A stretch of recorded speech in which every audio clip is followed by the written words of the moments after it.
Music, you know, it's the lifeblood. It's like lifeblood of the people. You should know to be young. Get rid of black. Get up, stand up. DGA, stand up for your right. One more word. March.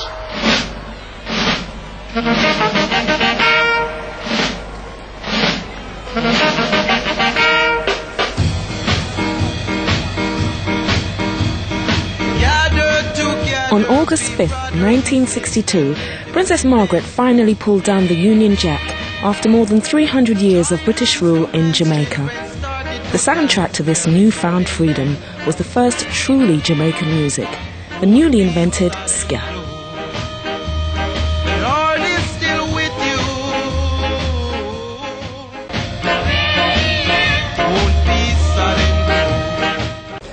The story of modern Jamaican music starts in the early 1950s in the poorer areas of downtown Kingston with the emergence of a uniquely Jamaican phenomenon. Still at the heart of the music 50 years later, the sound system. It's essentially a street discotheque with speakers big enough to raise a family in. It's where poor Jamaicans have been coming to dance till they drop ever since they stopped listening to jazz bands in the now ruined clubs all over the island. As the 1950s rolled on, the music of Fats Domino, Ray Charles and Louis Jordan was streaming into the island from Southern American radio stations just over 90 miles away. And with the sound systems blasting it out most nights of the week, downtown Kingston went dance crazy. And like any craze, it was rich with opportunity.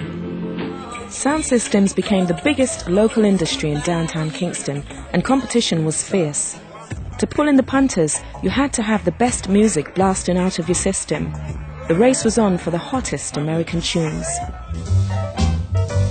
Out of this fierce competition, two giants emerged, Clement Coxon-Dodd and Arthur Duke Reid. Combining their liquor businesses with their sound system dancers, they were effectively the barons of downtown Kingston and would continue to control the Jamaican music business for the next 15 years. Yes, suddenly rum is served to sophisticates.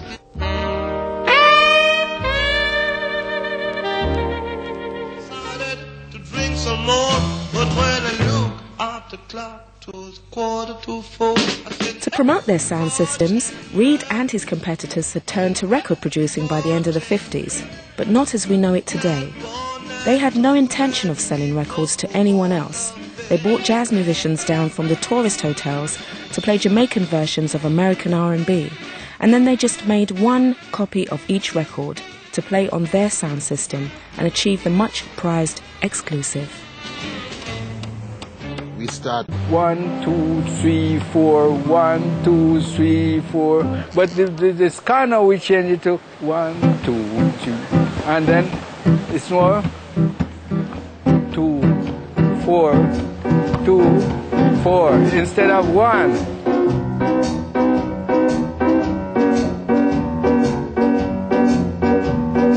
Last night, Papa come in church, he stood across the door. Mama said, "No, Papa, you're real gone down. Easy stopping, easy stopping, easy stopping, but baby, why you jumped and tried?" It is Jamaica's first musical revolution, and we call it ska. And then ska was a dirty word.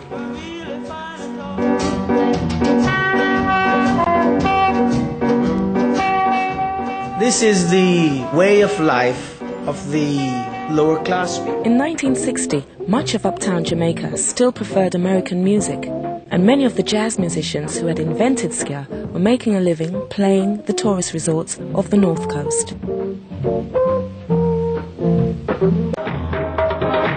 In 1960, Prince Buster started his own sound system. To steal a march on his rivals, he approached the ultimate outcasts of Jamaican society, the Rastafarians, who since the 30s had looked to Africa rather than Europe as a model. He persuaded Count Ozzy and his master drummers down from the Warwicker Hills into a recording studio. Rasta and Jamaican music have been inseparable ever since. Even at the independence celebrations, Count Ozzy and his troupe were part of the pageant laid on for Princess Margaret, whose reaction remains unrecorded.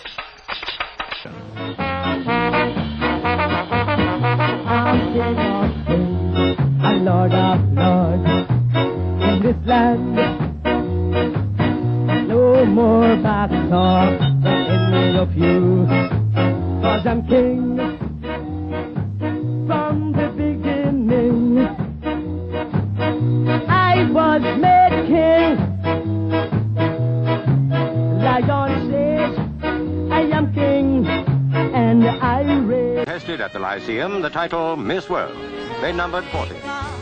I'm crowning you myself. The emerging nation was full of optimism, and with prosperity increasing, everybody wanted to own the ska records that up until now they only had heard on the sound systems.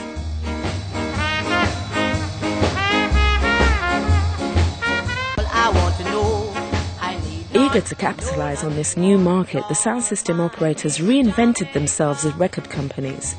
Prince Buster's Voice of the People, Duke Reid's Treasure Isle, and initially the top label Coxsone, run by the taciturn Clement Dodd. He was the first to realize that you could make a living beyond the sound system. With his profits, he set up the legendary Studio One, the first recording studio in Jamaica to be owned by a black man.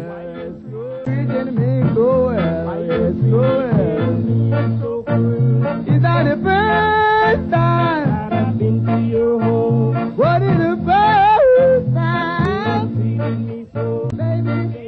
Just like in the old days of the sound system, Coxsone constantly needed new sounds to stay ahead. Every Sunday morning, young hopefuls gathered in his yard, hawking their songs and looking for a shot at the big time. The longest liver will see the moon.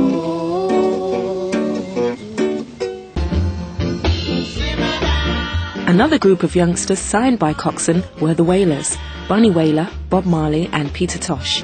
In 1964, within a year of Studio One's opening, they sold an astonishing 70,000 copies of Simmer Down.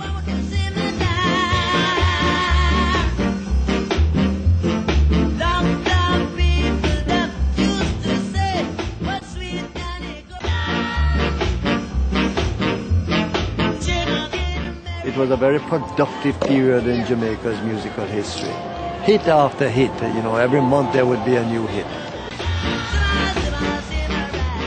Studio One's music was made downtown for downtown people. The musicianship necessary wasn't that easy to achieve if you were poor in Kingston, but luckily there was also a downtown academy. If Studio One was Motown, the Alpha Boys School was the Juilliard School of Music.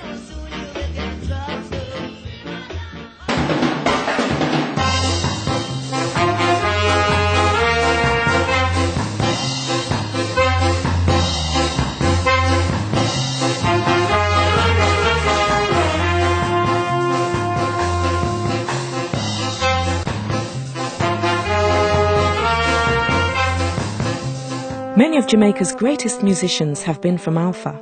Coxsone in particular was quick to appreciate the value of the kind of discipline and ability you might expect from that institution.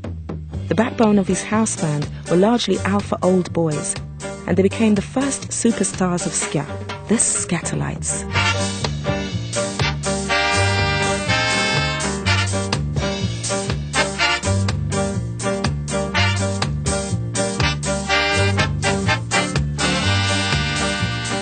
Oh yes, the Skatalites. That was Johnny Moore.